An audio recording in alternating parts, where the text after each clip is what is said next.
Not really sure why this is a debate, but here we are. And I've seen a whole lot of comments from people who don't understand women's stories or statistics. So to be clear, the answer is unequivocally a bear, and here are the two reasons why. First, the numbers. In the United States, there are 340,000 bears and about 57 million hikers, 26 million of which are female. Since 2020, there have been exactly 7 women killed by bears and 15 non-fatal attacks on women. In the US, there are also 165 million men and 168 million women. Since 2020, there have been 8,000 fatal attacks on women by men and 1.6 million non-fatal attacks. Yeah, but what about adjusting for population size? Okay, fine. But first, just so we're clear, this is an impossible hypothetical because in the US, the Departments of Natural Resources in every state regulate the population of bears. They do not regulate the population of men. But sure, for the sake of this, let's do the impossible. In order to adjust for population, the number of bears in the United States would have to increase by a multiplier of 485 in order to equate to the same population of men. In other words, to get us to 165 million bears, which means you'd have to take that same 485 and make it a multiplier of the incidence. So in this hypothetical, 3,395 deaths and 7,275 non-fatal attacks, which means even in this impossible hypothetical of 165 million bears, you're still greater than 2 times more likely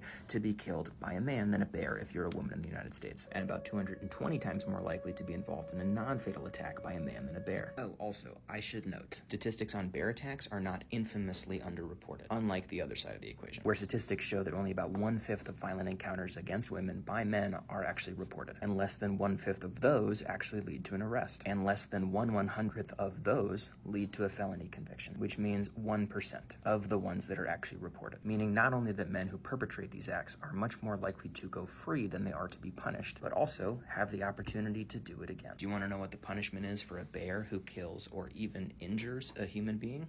There are no repeat offenders, and there is no recidivism. Oh, and not to mention that most states have laws on self-defense against bears that are, let's just say, very favorable to the human being being attacked. Whereas, by the way, in the United States, when a woman who brings a legal claim of self-defense, they are 2 times more likely to be found guilty of a crime themselves than when a man brings up a claim of self-defense. It's almost like we just don't believe women or something. You know? Speaking of which, the second reason why the answer is bear, it's because women are telling you that it's bear. That's kind of all that matters.